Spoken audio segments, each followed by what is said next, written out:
Good morning and welcome to Daily Red Devil for all of your latest Manchester United transfer news and talk. I hope everyone is doing well on this Tuesday morning. Massive show to bring you guys today, but before we jump into that, please do smash a like on the video.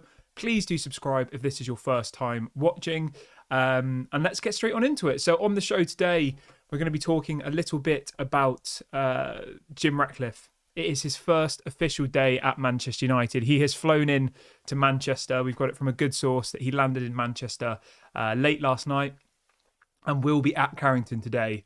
Obviously, Sir Dave Brailsford has kind of been around for the last week or so. He was at the Aston Villa game. He was at the Nottingham Forest game and he's been at Carrington all week. And Jim Ratcliffe is officially going to be at Carrington today for what are being described as talks. We will be getting into a little bit about what these talks are going to be later on in the show. Also on the show this morning, we're going to be covering a mass player sale that's being planned with United trying to get rid of some of the highest earners at the club. And we'll also be looking at a potential move for Dybala. Now, this one's kind of caught me by surprise a little bit this morning. Obviously, I do all my research before the show. Look at all the latest stories and all the latest news and bring them to you. But this one has caught me by surprise a little bit. So yeah, we will talk about Dybala to Manchester United. I know he's a player that United have been trying to sign for many years. He almost feels like one of those names that just never will actually happen, but we'll talk about that anyway. Man United are officially linked to Dybala. So lots to get into on the show. As always, I invite you to have your say on all things Manchester United in the comment section below. You know, let me know what kind of business you think we need to be doing this window. Let me know whether you think Erik ten Hag's the right man for the job. Just have your say. Just have an opinion. Whatever your opinion is, it is welcome in this community. So get in the comment section. Let me know your thoughts on everything we discuss on today's show. So let's start off with this story about Jim Ratcliffe then. So this is coming from a very reliable source who seems to have been getting really good information around United over the last couple of years, really. And the headline this morning is this. Let me just get the direct quote for you. The headline is this. Sir Jim Ratcliffe has officially arrived in Manchester and will visit the Carrington site tomorrow. So this was posted about 12 hours ago, late last night. Jim Ratcliffe will officially be at Carrington today, this morning. Obviously, as I said, Sir Dave Brailsford is already there. He's been around for like a week or so, hasn't he? He's obviously been going to the matches. I think today will probably be the day where they meet Erik ten Hag. Obviously, the next game isn't until Monday, so we've got like 6 days until our next football match. Because obviously it's the FA Cup weekend this weekend, isn't it? And we play Wigan away on Monday night. So yeah, we've got a whole empty week really. So this would be a really good week for Jim Ratcliffe and Sir Dave Brailsford to get in there, to start assessing the situation, to try and work out what players need to go. And I've been thinking about this a little bit more, you know, over the last kind of 24 to 48 hours. I think this, right? If Jim Ratcliffe and Sir Dave Brailsford have any doubts about Erik ten Hag, I don't think we should really spend any money in January. Okay? That's my opinion now. If they're saying we're 100% behind Erik ten Hag, he's the right man for the job, we're going to give him another 2 years to build a team, his position is untouchable, then go and spend money now. Okay? Go and spend it. But if there's any doubt in their heads, you know, is he the right man? Is he the person that we wanted at United? Then they should just refrain from buying anybody, in my opinion. Maybe you do a loan move or, you know, a loan or two. But I wouldn't give Erik ten Hag any more money now if they're unsure about his position. I think that would be stupid. I think we've done that in the past where we've tried to throw money at managers when they're on their last legs and then it fails. And then we've got more players that the next manager doesn't want. Because the thing you already have to look at, right, is say Erik ten Hag does go in the summer. Is the next manager coming in going to want to use Anthony? Probably not. Is the next manager going to want Amrabat? Probably not. They'll send him back. Is the next manager going to want Onana? Probably not. What do they do with him? Do you know what I mean? Like the list goes on and on and on. And a prime example of this is Jadon Sancho. We signed Jadon Sancho. It doesn't work under Ollie, who apparently wanted him. Erik ten Hag comes in, Erik ten Hag gives him a bit of a chance, and then something happens and they fall out, you know? And when it's not a player that the manager wants from the beginning, it almost creates this false reality where the manager can just say, well, he wasn't my signing, he doesn't suit my style of play, Our mentality is different, and then they're kind of excused. And I think that we need to learn from those mistakes, and we need to try and move on from that. Let's see what people are saying in the chat. Somebody says, for me, I give Erik ten Hag till the end of the season. Yeah, I would agree with that. I think I would agree with that. Zaid says, don't we need a director of football to come in first before we make decision on who goes or stays? I think for who comes in, that makes sense. But as in for people leaving, I think that we can start selling people now. Look, if Varane doesn't have a future here, then you can move him on now. If Casemiro doesn't have a future here, you move him on now. If Maguire doesn't have a future here, you can move him on now. Like, we can do business now. It's just whether they think Erik ten Hag's the right man to kind of lead that business.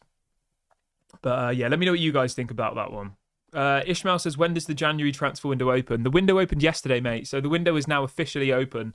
It closes at the end of January. So we've got about 29 days left of the window. And business will now start to happen for all clubs around Europe, So, yeah, keep your eyes open. Obviously, I will update you on the channel as and when things happen. Let's talk a little bit about this Dybala story then, because, as I said, this one's completely caught me by surprise this morning. This is coming out from 2 or 3 different journalists this morning, and the headline is, Manchester United, Chelsea and Newcastle are all in the pursuit to sign Dybala in January. Now, the reason that this story has emerged is because Dybala has a release clause in his contract at Roma, which is only £11.3 million. The story goes on to say the low release clause has alerted a string of Premier League clubs such as Manchester United. Now, I want you guys to let me know in the comment section, would you like to see Dybala at Manchester United? 30 years of age. Obviously, there's no doubt that in his prime, he was a very, very good player. Obviously, he can play as a striker, as a centre forward, or as a right winger.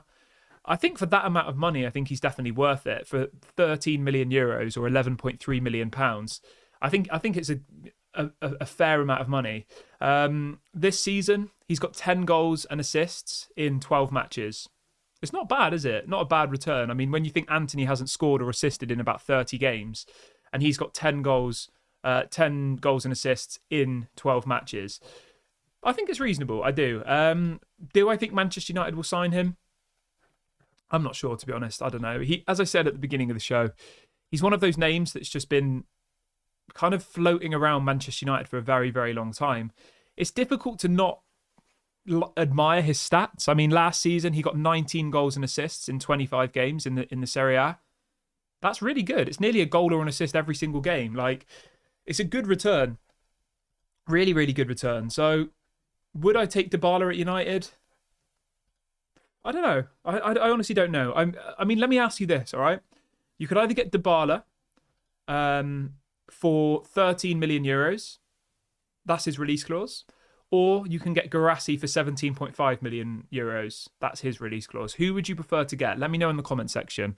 In fact, you know what? Let's do a poll, shall we? I'm going to set up a poll. Whilst I set up the poll, everybody smash a like on the video, please. It really helps to bring more people into the channel. So everybody go and smash a like now.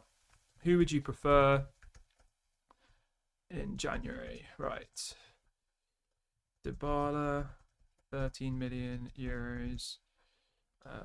Guirassy.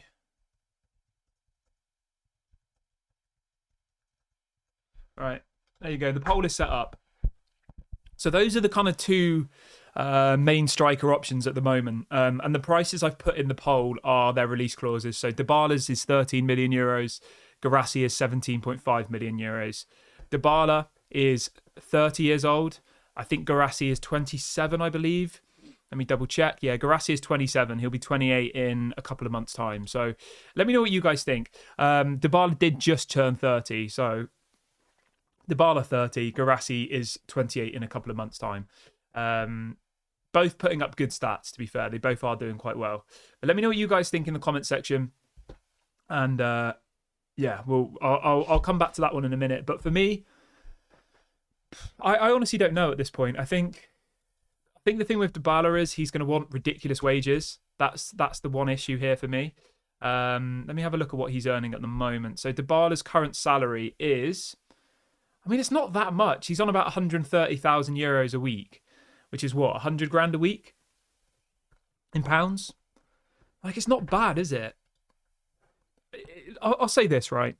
If we could get Dybala for £13 million release clause, plus pay him around 100 grand a week, I think that's the better deal, personally. I think he's a better player than Guirassy. I think he's won World Cups. I think he is, or at one point was, in the conversation of being a world-class player. Whereas you look at this Guirassy guy, like, I don't know. I think he could come in and flop, or he could come in and do well. It's 50-50. But let's see. It'll be interesting to see what people say in the poll on this one.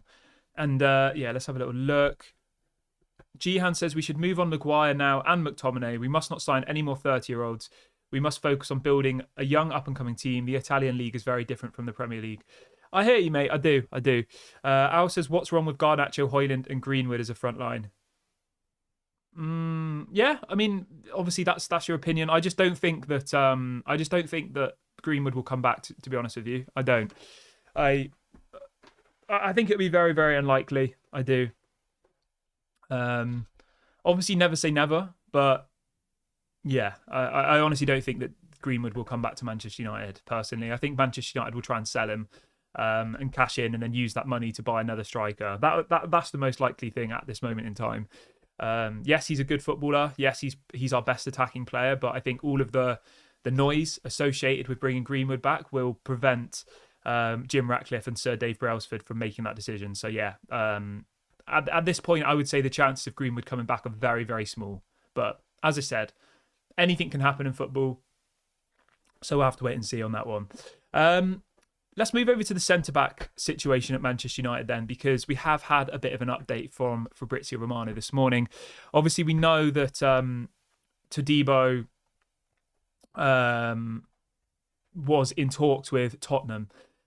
Fabrizio Romano has confirmed this morning that the Tottenham Jean-Claude Todibo deal has now almost collapsed. So Todibo will not be going to Tottenham. Tottenham are currently in talks with Genoa for Radu Dragusin, a Romanian centre-back. So they found their new target. So it doesn't look like Todibo will be going to Tottenham.